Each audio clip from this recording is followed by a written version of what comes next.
Assalamualaikum warahmatullahi wabarakatuh. Perkenalkan, nama saya Aliatri Afrianti Nur, NIM 2503010061. Di sini saya ingin membuat video memenuhi UAS atau ujian akhir semester mata kuliah pengantar pendidikan. Nah, jadi yang pertama itu soalnya pendidikan sering dipahami sebagai proses transfer ilmu pengetahuan.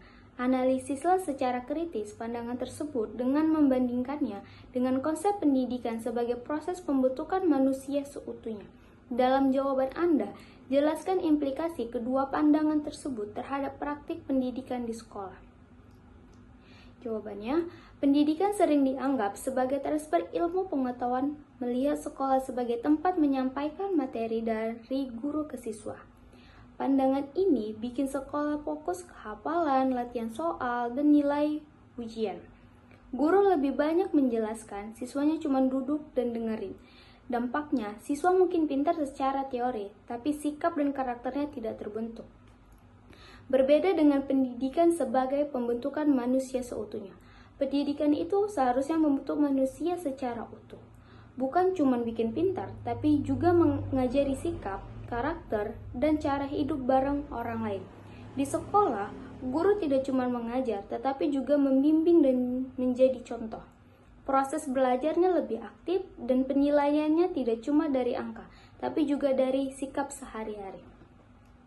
Jadi menurut saya, pendidikan itu bukan cuma soal nilai bagus, tapi juga soal gimana siswa jadi pribadi yang baik dan siap hidup di masyarakat. Soal kedua, tujuan pendidikan nasional tidak selalu selaras dengan praktik pendidikan di lapangan. Analisis faktor-faktor struktural dan kultural yang menyebabkan terjadinya kesenjangan antara tujuan pendidikan nasional dan realitas pendidikan di Indonesia, berikan contoh konkret. Jawabannya, tujuan pendidikan nasional pengen membentuk siswa yang pintar, berkarakter, dan berakhlak baik. Tapi di lapangan sering tidak sejalan karena ada beberapa faktor. Secara struktural, sistem pendidikan terlalu fokus ke ujian nilai dan kelulusan. Kurikulum sering berubah, administrasi guru sulit atau ribet, dan jumlah siswa banyak, jadi guru susah fokus ke pembinaan karakter. Contohnya, guru lebih mengejar target materi dan nilai ujian daripada melatih sikap atau kerjasama siswa. Secara kultural, masih kuat anggapan kalau siswa pintar itu yang nilainya tinggi. Orang tua dan sekolah lebih bangga sama ranking daripada perilaku. Contohnya, siswa juara kelas tapi suka nyontek tapi dianggap hebat, sementara yang jujur tapi nilainya biasa aja. Dan soal yang ketiga, pendidikan merupakan bagian dari sistem sosial. Analisis hubungan antara pendidikan dan perubahan sosial, khususnya bagaimana pendidikan dapat berperan sebagai yang pertama, agen perubahan sosial. Yang kedua, alat reproduksi sosial. Gunakan contoh dalam konteks masyarakat Indonesia.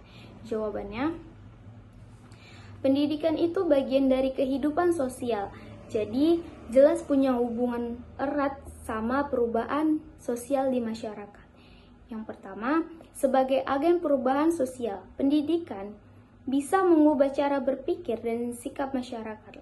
Lewat sekolah, orang jadi lebih terbuka kritis dan sadar pentingnya pendidikan, kesehatan, serta kesetaraan. Contohnya, di Indonesia, pendidikan bikin banyak orang desa bisa kuliah dan kerja di kota.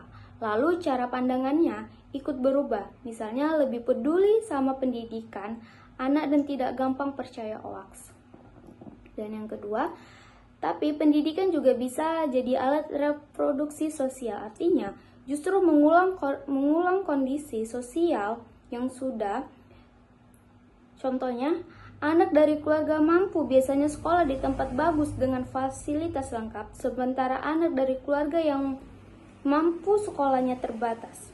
Akibatnya, yang kaya tetap punya peluang lebih besar dan yang miskin susah naik kelas sosial. Jadi, pendidikan bisa membawa perubahan, tapi juga bisa mempertahankan ketimbangan sosial tergantung gimana sistemnya dijalankan.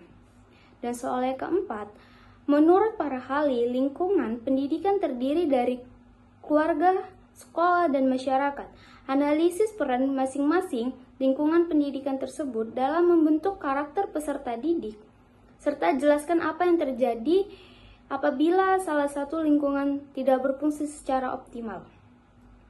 Nah, jadi lingkungan pendidikan itu ada 3, keluarga, sekolah, dan masyarakat. Ketiganya saling berhubungan dalam membentuk karakter peserta didik. Nah, yang pertama keluarga. Keluarga punya peran paling awal. Di rumah, anak belajar sikap dasar seperti sopan santun, kejujuran, tanggung jawab, dan kebiasaan sehari-hari. Kalau keluarga kurang memberi perhatian atau contoh yang baik, anak bisa tumbuh dengan sikap yang kurang terarah. Dan yang kedua, sekolah. Sekolah berperan menguatkan dan mengarahkan karakter anak lewat aturan, pembelajaran, dan keteladanan guru. Sekolah ngajarin disiplin, kerjasama, dan tanggung jawab. Kalau sekolah cuma fokus ke nilai dan mengabaikan pembinaan sikap, karakter anak bisa kurang berkembang. Yang ketiga dan yang terakhir ada masyarakat. Masyarakat jadi tempat anak mempraktikkan nilai-nilai yang sudah dipelajari. Lingkungan yang baik bisa mendukung karakter positif, tapi kalau lingkungannya negatif, anak mudah terpengaruh perilaku buruk.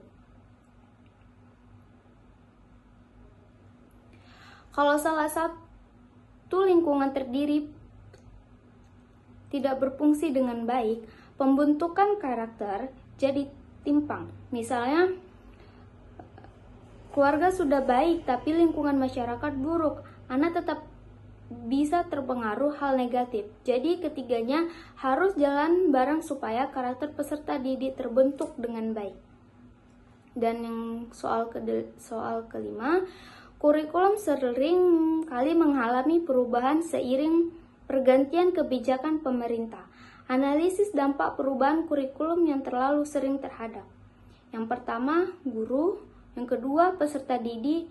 Dan yang ketiga, mutu pendidikan secara umum.